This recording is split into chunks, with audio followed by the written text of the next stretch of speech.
नमस्कार, स्वागत है मेरे सभी दर्शकों का आपके अपने चैनल पर। मैं हूं आपके साथ आपकी साथी, आपकी होस्ट प्रेरणा शर्मा। दोस्तों, क्या कांग्रेस पार्टी अब इस हालत में नहीं है कि 2024 के चुनाव नरेंद्र मोदी के अपोजिट लड़ सके? क्या कांग्रेस पार्टी में कंगाली छा गई है? क्या कांग्रेस पार्टी कंगाल और कंगाल नेताओं का एक बड़ा कुटुंब बन चुका है? ये बड़ा सवाल है। आज की इस रिपोर्ट में आपको बताएंगे कांग्रेस पार्टी की फटीचर हालत के बारे में।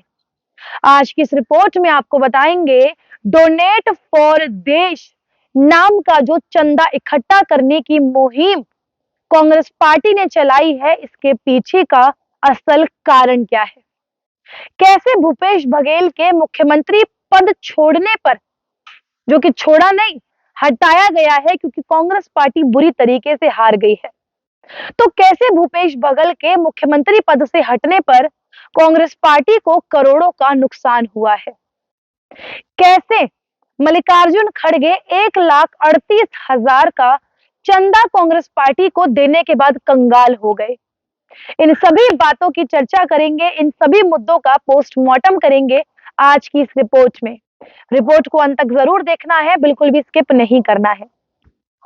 दोस्तों, कांग्रेस पार्टी ने एक नई मुहिम चलाई है जिसका नाम रखा है डोनेट फॉर देश। यानी कि देश के लिए चंदा इकट्ठा कर रहे हैं, देश के लिए डोनेशन इकट्ठी कर रहे हैं। ये ठीक वैसा ही है जैसा पहले पहले जब इंडिया अलायंस बनाया गया तो उसे इंडिया का नाम दिया गया। यानी कि पूरे इंडिया का प्रतिनिधित्व कर रही है ये इंडिया अलायंस, जो कि एक बहुत बड़ा लोगों के आगे झूठ परोसा गया क्योंकि इस गठबंधन का तो नाम ही इंडी है, इंडिया नहीं है। तो ठीक यही अब देश के सामने फिर से परोसा जा रहा है। जिस मुहिम को, जिस चंदा इकट्ठा करने की मुहिम को, जो डायरेक्टली कहें तो भीख मांगने की मुहिम को डोनेट फॉर देश बताया जा रहा है, ये डोनेट फॉर कांग्रेस पार्टी है। जिस मुहिम की शुरुआत करी पार्टी के कोषाध्यक्ष अजय माकन और पार्टी के अध्यक्ष मल्लिकार्जुन खड़गे ने, जो वीडियो सोशल मीडिया पर बड़ी तेजी से वायरल हो रहा है, जिस वीडियो के अंदर मल्लिकार्जुन खड़गे अपने मोबाइल से 1,38,000 रुपए जो है वो डोनेट करते हैं और कह रहे हैं कि मेरे पूरे महीने की सैलरी चली गई। वो मल्लिकार्जुन खड़गे जो 8 से 9 बार एमएलए रह चुके हैं, 2 से 3 बार सांसद रह चुके हैं, वह कह रहे हैं कि 1,38,000 रुपए जाने पर वह कंगाल हो गए। तो ऐसे में सबसे बड़ा सवाल ये है कि क्या जिन 5 राज्यों में कांग्रेस पार्टी ने चुनाव लड़े, जिनमें से तेलंगाना की बात करें तो बाकी सभी राज्यों में कांग्रेस पार्टी बुरी तरीके से हार चुकी है। यानी कि तेलंगाना को छोड़कर सभी राज्यों में कांग्रेस पार्टी हारी है। तो क्या अशोक गहलोत, भूपेश बघेल, इन राज्यों से कांग्रेस पार्टी की सरकार जाने के बाद क्या कांग्रेस पार्टी की स्थिति इतनी भयावह हो गई है कि अब कांग्रेस पार्टी को चंदा मांगना पड़ रहा है? ये बहुत बड़ा सवाल है जिसकी पोल अभी आगे खोलेंगे। दोस्तों, भूपेश बघेल की यदि बात करें तो जब तक ये छत्तीसगढ़ के मुख्यमंत्री रहे तब तक कांग्रेस पार्टी को स्पॉन्सर करते रहे। ये बड़े बड़े नेता ऐसे हैं जिनके नाम लिस्ट में सबसे ज्यादा आगे रहते हैं।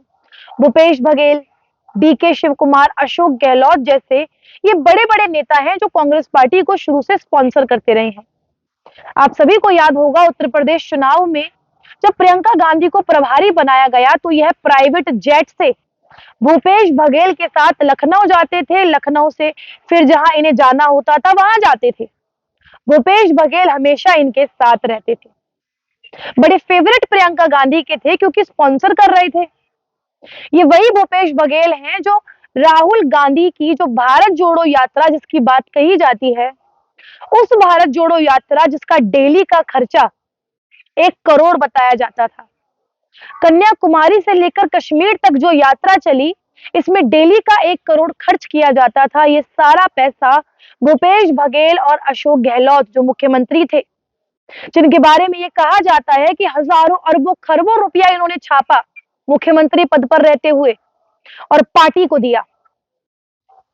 लेकिन आज हालत ये है कि देश की सबसे पुरानी पार्टी कांग्रेस पार्टी 10 साल यूपीए 1 यूपीए 2 के टाइम पर सत्ता देखने वाली ये पार्टी आज इतनी कंगाल है कि डोनेट फॉर देश के नाम से एक मुहिम खड़ी कर रही है, जिसका असली काम है डोनेट फॉर कांग्रेस पार्टी। हाँ, तो हम भारत जोड़ो यात्रा की बात कर रहे थे। भारत जोड़ो यात्रा की यदि बात करें तो भारत जोड़ो यात्रा में रवीश कुमार जैसे बड़े पत्रकार, जो ब्रह्मांड के एक लौते पत्रकार हैं, जो हर मुद्दे पर वीडियो बनाते हैं लेकिन एक भी मुद्दा वो नहीं उठाते जो सच में देश के हित में हो। वो पत्रकार जो भारत जोड़ो यात्रा कवर करने जाते हैं, जो बड़े आलीशान तरीके से दिखाते हैं कितनी लग्जूरियस ये भारत जोड़ो यात्रा है, जो सैकड़ों लोग राहुल गांधी के साथ चल रहे थे, पदयात्रा कर रहे थे, उन लोगों के लिए बड़े बड़े ट्रक की छतों पर कंटेनर्स बनाए गए, fully AC, fully furnished with luxurious mattress. ये सारा खर्चा किसने किया? कांग्रेस पार्टी ने नहीं, ये सारा खर्चा भूपेश बघेल और अशोक गहलोत ने किया। और अब जब ये सत्ता से बाहर हो गए हैं तो कांग्रेस पार्टी की नींदें उड़ चुकी हैं। कांग्रेस पार्टी की नींदें हराम हो चुकी हैं कि भैया पैसा कहां से आएगा, चुनाव कहां से लड़ा जाएगा। आज कांग्रेस पार्टी की ये हालत हो गई है। बहुत हैरान, परेशान, बेहाल कांग्रेस पार्टी घूम रही है। डोनेट फॉर देश नाम की मुहिम चलाई है, चंदा इकट्ठा कर रहे हैं और शर्म नहीं आई मल्लिकार्जुन खड़गे को ये कहने में कि 1,38,000 रुपए दिए हम तो कंगाल हो गए। लेकिन दोस्तों, कांग्रेस पार्टी के इतिहास की यदि बात करें तो उनकी पार्टी के कार्यकर्ता ही ऐसे रहे हैं जो पार्टी को खुद लूटते हैं। साल 2015 तक की बात करें तो 15 तक भी कांग्रेस पार्टी की हालत बहुत ठीक ठाक थी, लेकिन 2015 में उत्तर प्रदेश में जो चुनाव हुए उनमें 2 जाट नेता कांग्रेस पार्टी की तरफ से जबरदस्ती लड़कर चुनाव में उतरे। जो अपने जिले पंचायत के चुनाव होते हैं उनकी बात कर रहे हैं।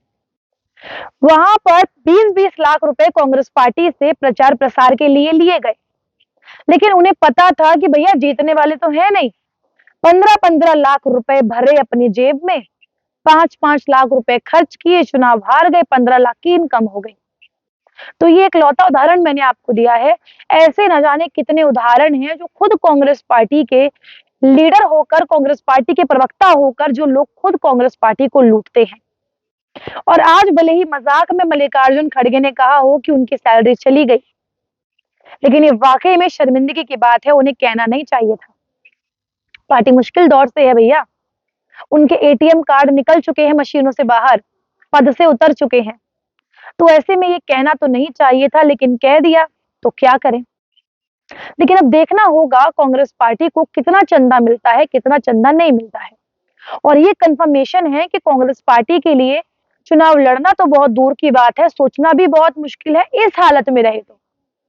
अब देखना होगा कितना चंदा मिलता है, कितना कर्जा मिलता है। लेकिन 2024 में मोदी के अपोजिट खड़ा होना इस फटीचर हालत में थोड़ा मुश्किल है। आप इस खबर पे अपनी क्या राय रखते हैं, हमें कमेंट करके अवश्य बताइएगा। रिपोर्ट पसंद आई हो तो लाइक करें, कमेंट करें। कमेंट सेक्शन में आप भी हमें बताइए कि आपको क्या लगता है, कांग्रेस पार्टी को चंदा मिलेगा या नहीं मिलेगा। बाकी अपडेट आपको देते रहेंगे। मिलते हैं अगली रिपोर्ट में अगले मुद्दे के साथ। नमस्कार।